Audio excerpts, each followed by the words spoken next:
pessoal, eu sou Branca, professora titular de odontopediatria da UERJ. E eu sou Ana Paula, professora adjunta de odontopediatria da UERJ. Nós duas, junto com a professora Fernanda Barja Fidalgo, administramos uma página no Facebook chamada Crescer Sorrindo e uma conta no Instagram também com o mesmo título, só que Crescer Sorrindo UERJ. E através dessas contas nós divulgamos informação científica relacionada à saúde de crianças com ênfase na saúde bucal.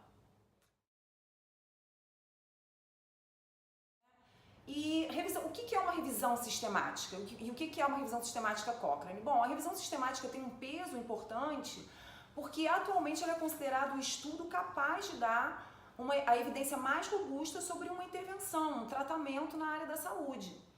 Porque ela tem uma metodologia um pouco diferente das revisões tradicionais, né? Então, para fazer uma revisão sistemática, você tem que buscar estudos em qualquer língua, em qualquer país, em qualquer formato, seja um resumo, uma tese ou um artigo publicado. Você tem que fazer uma avaliação crítica do risco de viés de cada estudo. Você combina os estudos através da meta-análise, que é uma análise estatística aplicada a uma revisão sistemática. Então, quando bem feita, realmente a revisão sistemática é o estudo que nos dá a melhor informação sobre um determinado assunto.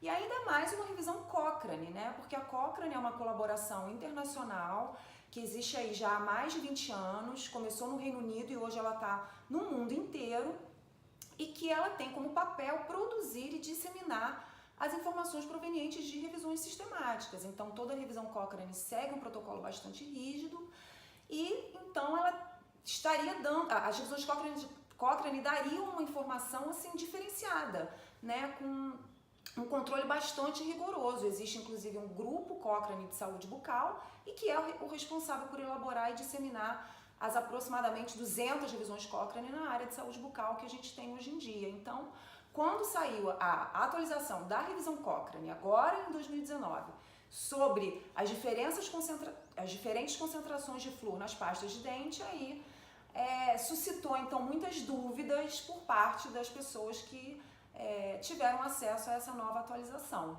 Então, vamos lá, vamos começar falando, na verdade, da primeira revisão Cochrane sobre pasta de dente fluoretada, que não é a revisão de 2010, que foi atualizada agora em 2019. A primeira revisão é de 2003, na verdade, dentro de uma série de revisões sistemáticas que foram produzidas pelo grupo de colaboração Cochrane sobre o uso de flúor para controle de cárie dentária. Essas revisões foram lideradas, inclusive, por uma brasileira, sim, né, a Valéria Marinho, então motivo de orgulho pra gente, muito legal.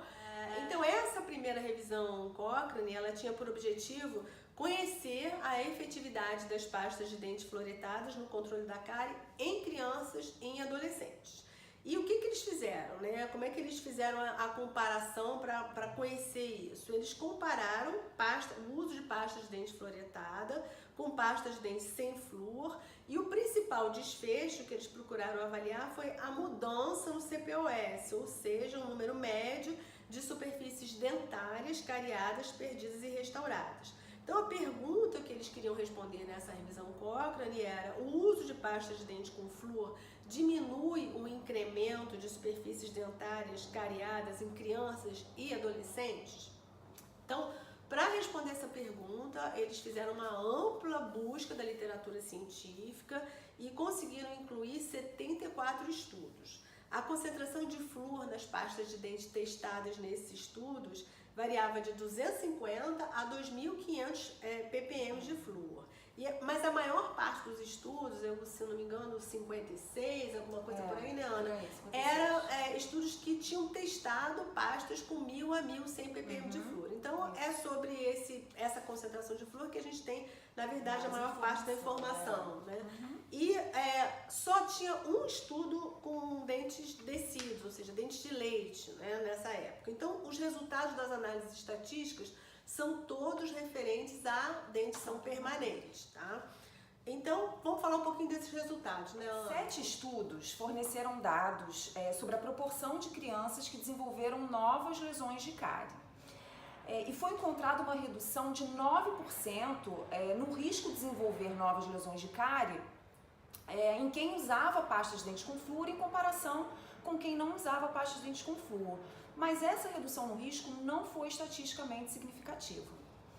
Por outro lado, quando a gente avaliou a gravidade da doença, ou seja... Gente não, né? Eles, né? A gente lendo, né? A gente lendo. É. Quando eles avaliaram, os autores dessa revisão Cochrane avaliaram a gravidade da doença, ou seja, o aumento no número de superfícies dentárias cariadas, perdidas ou restauradas, aí sim foi encontrado um benefício significativo.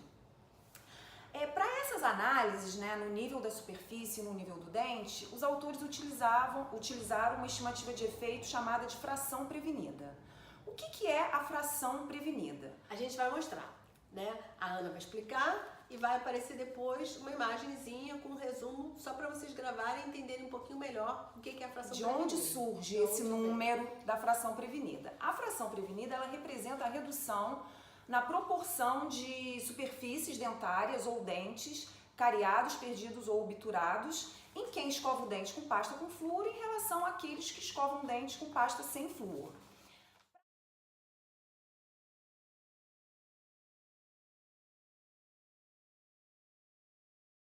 Para a análise das superfícies, a fração prevenida encontrada foi de 24%. E foram incluídos 70 estudos, se não me engano, isso, dos 74, 70 estudos foram incluídos nessa avaliação. Ou seja, a grande maioria dos estudos forneceu informação sobre o CPOS, né? Quando foi feita a mesma avaliação para o nível do dente, aí foram incluídos um número menor de estudos, mas ainda assim um número bastante expressivo, 53 estudos, e a fração prevenida encontrada foi de 23%. O que isso significa? Então, isso significa que escovando o dente com pasta de dente com flúor, a gente encontra uma redução de 24% e de 23% no incremento das superfícies e dentes cariados em relação àquele que seria observado nas crianças e adolescentes que escovam os dentes com pasta de dente sem flúor. Então, para concluir essa primeira revisão Cochrane sobre o uso de pastas fluoretadas, a gente pode dizer que eles não conseguiram demonstrar lá em 2003 que o uso de pasta de dentes fluoretadas é capaz de evitar que crianças e adolescentes desenvolvam novas lesões de cárie.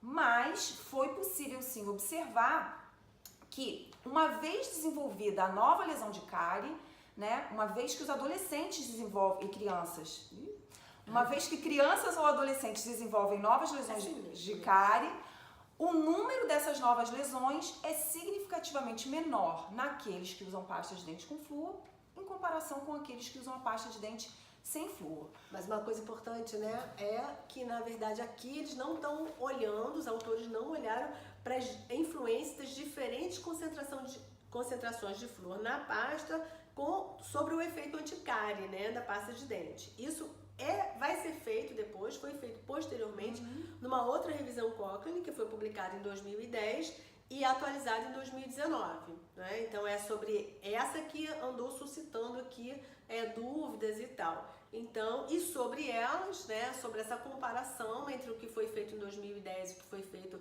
em 2019 e esse efeito das pastas de dente com diferentes concentrações de flúor sobre o efeito anticárie das pastas de dente, a gente vai falar no próximo vídeo. Obrigada! Se você quiser conhecer mais sobre o nosso trabalho, visite nossa página no Facebook ou acesse nossa conta no Instagram.